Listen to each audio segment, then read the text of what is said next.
Good morning, welcome to news analysis. నేను Jyotsna. Discussion లోకి వెళ్లే కన్నా ముందు వివిధ పత్రికల్లో వచ్చిన వార్తా కథనాలను ఒకసారి చూద్దాం. తెలంగాణ వార్తా పేపర్స్ చూసినట్లయితే ముందుగా ఈనాడు. ఇక్కడ మనకు బ్యానర్ ఐటంగా నిన్న లోక్సభలో తీవ్ర అలజడికి సంబంధించే వార్తను లోక్సభలో తీవ్ర అలజడి అన్నటువంటి హెడ్లైన్ తో ఇచ్చారు. దేశ అత్యున్నత ప్రజాస్వామ్య వేదిక అయినటువంటి పార్లమెంట్ లో నిన్న తీవ్ర అలజడి చెలరేగింది. ఇద్దరు ఆగంతకులు సందర్శకుల గ్యాలరీ నుంచి ఏకంగా లోక్సభలోకి దూకారు. వెంట తెచ్చుకున్న గ్యాస్ క్యాన్ల ద్వారా దట్టమైన పొగను సభలో వదిలి కలకలం సృష్టించారు. ఈ అనూహ్య పరిణామంతో ఎంపీలంతా ఒక్కసారిగా భయభ్రాంతులకు గురైన వెంటనే తేరుకొని భద్రతా సిబ్బంది సాయంతో ఆగంతకులను బంధించారు. దీంతో అంతా ఊపిరి పీల్చుకున్నారు. ఈ ఘటనలో ఎవరికీ ఎలాంటి హాని కలగలేదు. 2001లో పార్లమెంటుపై ఉగ్రవాదుల దాడి జరిగిన ఈ డిసెంబర్ 13నే తాజా దుస్సాహసం చేసుకోవడం పలు అనుమానాలకు తావిస్తోంది. పార్లమెంట్లో తీవ్ర భద్రతా వైఫల్యాలను ఇది బట్టబయలు చేసినట్టయింది. మరోవైపు పార్లమెంటు భవనం వెలుపల కూడా ఇద్దరు వ్యక్తులు బుధవారం క్యాన్ల ద్వారా గ్యాస్ ను వదిలి నిరసనకు దిగారు అని చెబుతూ నిన్నటి ఘటనకు సంబంధించి పూర్తి వార్తను ఇక్కడ హైలైట్ చేశారు. బ్యానరేటంగా ఇదే ఇచ్చారు. ఇక భవిష్యత్తులో జరగనివ్వం, పార్లమెంట్లో భద్రతకు అన్ని చర్యలు తీసుకుంటాం. అఖిలపక్ష సమావేశంలో స్పీకర్ ఓం బిర్లా హామీ, భద్రతా వైఫల్యంపై దర్యాప్తు జరిపించాలి. పార్లమెంటుపై ఉగ్రదాడి ఘటనకు 22 ఏళ్లు అని చెబుతూ దానికి సంబంధించి కూడా పూర్తి కథనాన్ని, అంటే 2001లో జరిగినటువంటి అసలు ఆ దాడి ఏంటి అన్నటువంటి పూర్తి కథనాన్ని కూడా ఈనాడు ఇవాళ ప్రచురించింది. ఇక భూ వివాద పరిష్కారానికి కమిటీ నిన్న ధరణికి సంబంధించి సమీక్షా సమావేశం నిర్వహించినటువంటి విషయం మనకు తెలిసిందే. సో ఒక కమిటీని ఏర్పాటు చేశారు. భూ సమస్యలకు సంబంధించి రాష్ట్రంలో భూ వివాదాల శాశ్వత పరిష్కారానికి మార్గదర్శకాలు రూపొందించేందుకు ఒక కమిటీని ఏర్పాటు చేయాలి అని చెప్పేసి ప్రభుత్వ ప్రధాన కార్యదర్శిని సీఎం రేవంత్ రెడ్డి ఆదేశించారు. దానికి సంబంధించిందే ఈ వార్త. ఇక రాయదుర్గం శంషాబాద్ మెట్రో ప్రాజెక్టు నిలిపివేతకు సంబంధించిన వార్తను ఇక్కడ పొందుపరుస్తూ ఫలక్నామా నుంచి విమానాశ్రయానికి మెట్రో, ఫార్మాసిటీ భూముల్లో మెగా టౌన్షిప్ సీఎం రేవంత్. సభాపతిగా గడ్డం ప్రసాద్ కుమార్ ఏకగ్రీవం. ఒకే నామినేషన్ దాఖలైంది. బీఆర్ఎస్, మజ్లిస్, సిపిఐ మద్దతుంది. నేడు అధికారికంగా ప్రకటించనున్న ప్రోటెం స్పీకర్. మేడిగడ్డను మళ్లీ పరిశీలిస్తామని చెప్పేసి నీటిని తొలగించాక సమగ్ర అధ్యయనం, మీ పరిశీలన అంశాలు మాకు పంపండి. రాష్ట్రానికి జాతీయ డ్యామ్ సేఫ్టీ అథారిటీ లేఖ రాసింది. సో దానికి సంబంధించిందే ఈ వార్త. నెక్స్ట్ ఆంధ్రజ్యోతి చూద్దాం. ఇక్కడ మనకు నిన్న లోక్సభలో జరిగినటువంటి ఆగంతుకుల దాడిపైనే వార్తను హైలైట్ చేస్తూ భద్రత భగ్నం అన్నటువంటి హెడ్లైన్తో వార్తనిస్తూ ఈ కథనాన్ని హైలైట్ చేశారు. లోక్సభలో భద్రతా వైఫల్యంపై విపక్షాల డిమాండ్. ఈ ఘటన అత్యంత ఆందోళనకరం అని చెప్పేసి ఖర్గే అన్నటువంటి వ్యాఖ్యలను, కేంద్రం ఎంపీల ప్రాణాలకు ముప్పు తెస్తోంది అని చెప్పేసి అటు టీఎంసీ వ్యాఖ్యలను, పాస్ కోసం 3 నెలలు తిరిగాడు, పక్కా స్కెచ్తోనే లోక్సభలో మనోరంజన్ దాడి, సాగర్ శర్మ స్నేహితునని చెప్పి పాస్ తీసుకున్న వైనం, బీజేపీ మైసూర్ ఎంపీ ఆఫీస్ నుంచి పాస్లు వచ్చాయి వాళ్లకు అని చెప్పేసి ఈ వార్తనిచ్చారు. ఇక మెట్రో రూట్ మార్పు అన్నటువంటి హెడ్లైన్తో ఫార్మాసిటీ తరలింపు, ప్రస్తుత ఫార్మాసిటీ స్థలం ఔటర్ చుట్టూ మెగా టౌన్షిప్లు, వాటికి కనెక్టివిటీ ఉండేలా మెట్రో రైల్, నగరానికి దూరంగా ఫార్మాసిటీ, సీఎం రేవంత్ రెడ్డి కీలక నిర్ణయాలు. ఇక ధరణికి బాధ్యులెవరు, ఫిర్యాదుల పరిష్కారంలో జాప్యం ఎలా, వచ్చిన ఆదాయం ఎక్కడికి వెళ్తోందో 10 రోజుల్లో సమగ్ర నివేదిక ఇవ్వండి అని చెప్పేసి ఈ కథనాన్ని ఇచ్చారు.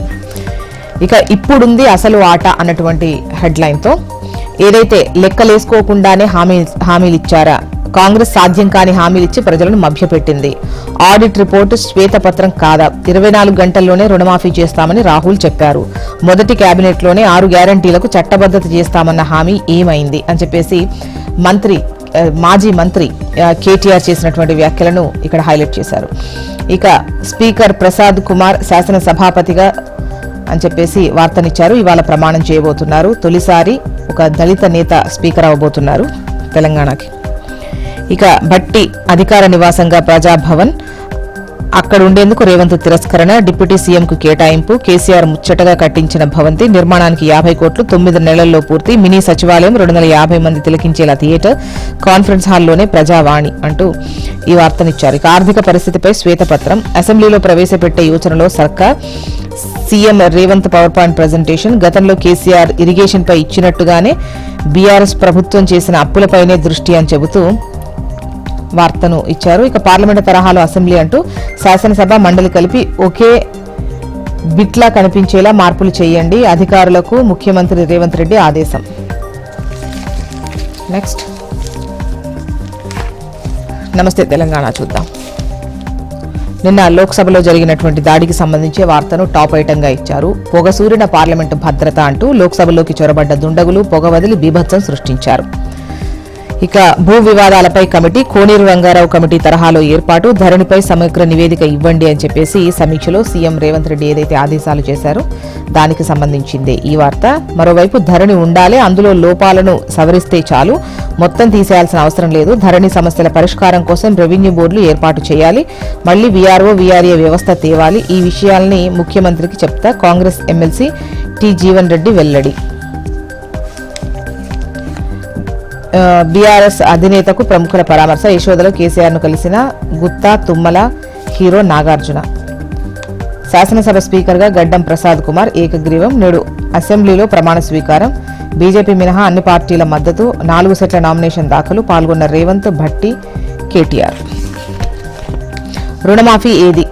అధికారంలోకి వచ్చిన వెంటనే ఇస్తామన్నారుగా, రైతు భరోసా 15,000 ఇస్తామన్నారు, ఆర్థిక పరిస్థితి తెలియకుండానే అలవి కాని హామీలు, అసెంబ్లీ మీడియా పాయింట్ వద్ద కేటీఆర్. నెక్స్ట్ వెలుగు. ఇక్కడ కూడా టాప్ ఐటంలో లోక్సభలో స్మోక్ అటాక్ కు సంబంధించిన వార్తనే. స్మోక్ క్యాన్లతో పొగ రిలీజ్ చేసిన దుండగులు విజిటర్స్ గ్యాలరీ నుంచి సభలోకి దూకి రచ్చ, భయాందోళనకు గురైన ఎంపీలు, 2 చితకబాది పోలీసులకు అప్పగింత. ప్రజాభవన్లో బట్టి క్యాంప్ ఆఫీస్, డిప్యూటీ సీఎం అధికారిక నివాసంగా కేటాయింపు. ధరణి సంగతి తేల్చేద్దాం అని చెప్పేసి నిన్న ధరణికి సంబంధించి సమీక్షా సమావేశంలో అంటే ఏవేవి సమస్యలు ఉన్నాయి దానికి సంబంధించి ఒక కమిటీని వేశారు. దానికి సంబంధించే ఈ వార్త, ధరణి సంగతి తేల్చేద్దాం అన్నటువంటి హెడ్లైన్తో. కోనేరు రంగారావు కమిటీ తరహాలో ఈ కమిటీ ఏర్పాటు ఉంటుంది. కేటీఆర్ది అధికారం పోయిందన్న బాధ, ప్రభుత్వం ఏర్పాటై 1 నెలైనా కాకముందే విమర్శల మంత్రి సీతక్క. మావి అమలు కాని హామీలనే ముందు బీఆర్ఎస్ హామీల సంగతి ఏంటి? మాకన్నా 1000 ఎక్కువ పెంచి మేనిఫెస్టోలో ఎట్లా చేసిండ్రు? రుణమాఫీతో పాటు అన్ని హామీలను తప్పకుండా అమలు చేస్తాం, ఫైళ్ల మాయంపై విచారణ జరుపుతాం, గత 10 ఏళ్లలో ఏం జరిగిందో బయట పెడతామని ప్రకటన. నెక్స్ట్ ఇక్కడ కూడా నిన్న లోక్సభ దాడికి సంబంధించిన వార్తనే హన్స్ ఇండియా బ్యానర్ ఐటంగా ప్రచురించింది. Major security breach in Lok Sabha, 2 persons enter house, open smoke canisters, 2 protest outside parliament, 5 detained, accused knew each other for 4 years, says police. Opposition demands statement by Home Minister Amit Shah. Excise begin to replace Dharani with భూమాత. నిన్న ధరణిపై సమీక్షా సమావేశానికి సంబంధించే ఈ వార్త. Next AP వార్తా విశేషాల్లోకి వెళ్దాం. ఇక్కడ కూడా మనకు టాప్ ఐటంగా ఏపీకి సంబంధించి ఈనాడు, లోక్సభలో తీవ్ర అలజడి అంటూ సందర్శకుల గ్యాలరీ నుంచి సభలోకి దూకిన 2 ఆగంతకులు దట్టమైన పొగ వదిలి కలకలం సృష్టించారు అని చెప్పేసి వార్తనిచ్చారు. ఇక భవిష్యత్తులో ఇటువంటివి జరగనివ్వము, పార్లమెంటు భద్రతకు అన్ని చర్యలు తీసుకుంటాము, అఖిలపక్ష సమావేశంలో స్పీకర్ ఓం బిర్లా హామీ. నెక్స్ట్ ఆంధ్రజ్యోతి, సభలో సంచలనం, లోక్సభలో స్మోక్ క్యాన్స్ తో ఆగంతకుల దాడికి సంబంధించిన వార్తనే హైలైట్ చేస్తూ ఆంధ్రజ్యోతి కూడా ఇదే బ్యానర్ ఐటంగా తీసుకున్నారు. భద్రత భగ్నం, దుర్భేద్య పార్లమెంట్లో బహుళ అంచెల భద్రత ఏమైనట్టు అని చెప్పేసి ఈ దాడిపై ఆంధ్రజ్యోతి ఒక కథనాన్ని ప్రచురించింది. నెక్స్ట్ సాక్షి చూద్దాం.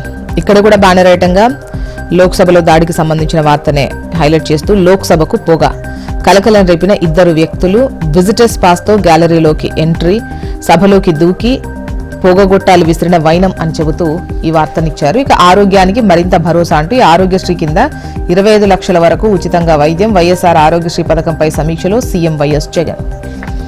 మొత్తానికి ఇవి ఇవాళ వివిధ పత్రికల్లో వచ్చినటువంటి వార్తా కథనాలు.